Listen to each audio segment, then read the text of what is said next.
for so much of my life, I found I would fill this like empty well within myself with validation from men. So I was like, well, if I sleep with them, like I get this validation and then I'm okay, and then I feel worthy for a week, and then I need to do it again, and I don't know. It was just a habit I picked up very, very early on of like, if I got the attention from men, I was okay to show up in the world. Yep. Even I think something that's really relatable, and I bet a lot of people are going to connect with also, is like, you talked about how when you would drink, you would have this, you would become the person you thought you wanted to be. You're outgoing, you're loud, I can be sassy, I can fuck, like I can be hot, like you can do all these things. And I know people in my life that are like, I'm introverted and I'm a little anxious or I'm shy, and having a couple drinks, like I think brings me out of my shell and I'm able, but it's like, then there's that line where it's like, you shouldn't need anything to like that is a substance like that to make you feel like you can be yourself, because we're not ourselves when we're drinking. Right. But then sexually also, all of us are going to feel way more free having sex if we're fucked up on something. Yeah. But it's like, you don't actually know, and you don't feel in tune with your fucking body. I'm even willing to say that sex drunk is not enjoyable. At all. Sex with strangers is not enjoyable. Point blank. Yeah. It's just the truth. Yeah.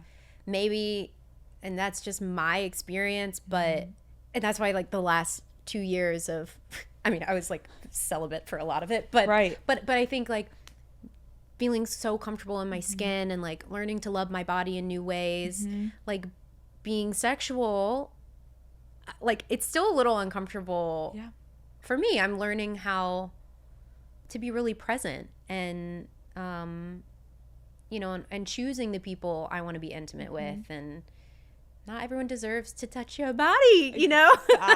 Facts. And like, you can't make that decision as easily when you are fucked up. No, I'm like, everyone can touch Right. my body. You're like, let's go. Girl, guy, let's go. Yeah. I just appreciate you going there with me and us unpacking the themes of not just being like, oh, that's interesting. Next, like, well, I mean, that's a testament to you. You're we're so getting good there. at what you do, and you really create with all of your guests. Thank like, you. you know the right questions to ask, but you do it all with like a very because it's like, it's your very life. warm. Like when people are like, so talk to me about your fucking drinking problem. You're like, okay. So here you're a like slut. People, right, literally. Like, who'd you fuck, whore? You're like, oh my God. People have said shit to me about like craziest shit. I'm like, that's rude. Thank you. Yeah. Okay. No, this is great. Okay, relationships. Your relationships. Yeah. I had many relationships. I don't think I've not had a relationship really since I've been sober. I've dated, but throughout all of the, you know, teenager to now, like my last long-term committed relationship was like 6 years ago. Okay. And it ended, I mean, we were not compatible with each other at all, but it ended because of my behavior and like a lack of him not really understanding and not knowing how to be there for me. Him and I are now friends, and it's nice to, God, it's the best feeling to like reconnect with people in a different place in your life. And I'm finding that's happening a lot to me lately. Like people I've had embarrassing or shameful experiences with, like I've run into them on the street. There was someone I ran into in Vancouver on the street, and it was something happened, and I didn't really remember what had happened. It was a night, and I had always wanted to apologize.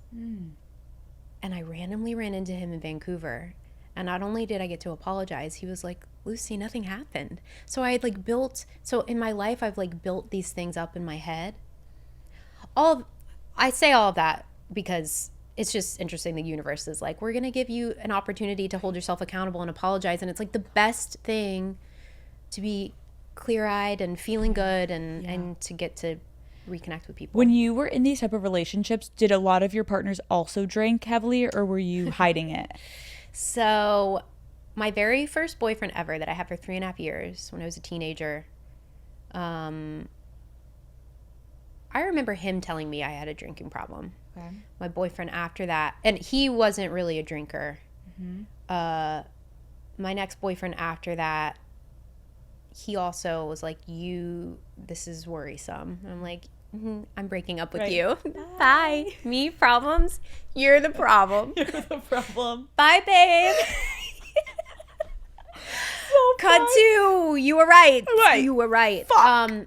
My boyfriend after that, God, it was the most passionate relationship of my life and the most toxic. He was a drug addict. He was an alcoholic. I learned habits from him. We were a perfect storm. But there was also a lot of love there. That was also a deeply scary time in my life. I was like, oh. Can you share some of those habits? Day drinking a bottle of wine before bed every night. He, at that point, I had never done a drug. And that was like when I was like, oh, I kind of like how that feels. Yeah, it was a lot of just self-neglect. And it was like the day drinking thing. That was when I was like, oh, you can drink the day after? I never really thought about that. But also, you know, those types of relationships are the most exciting, like the most passionate, like, whoa.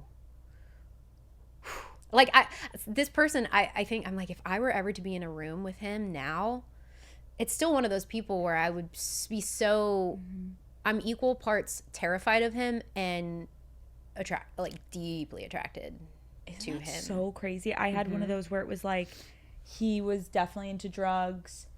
And there's like a thrill element of like the instability. Like this person does not have their shit together. And it's like every day is fucking different. And it's this like exciting rush. And it's also what you don't realize is it's like uncomfortable fear that like you are thinking is like attraction. But you're also like, you're my body telling me like I shouldn't be doing this. Yeah. And it's exactly crazy. that. Like my nervous system the whole time I was with him was like, I did not regulate my nervous system for a full year, but I also loved that because I told you I loved chaos. You don't have to answer this, but I'm just thinking again because we're kind of tying things. Like when you look at your life, I think sometimes in a positive way you can be like, oh, that helps it make more sense. But like a lot of how we are is because of our family. Like, does anyone in your family struggle with alcohol also? Okay. Yeah.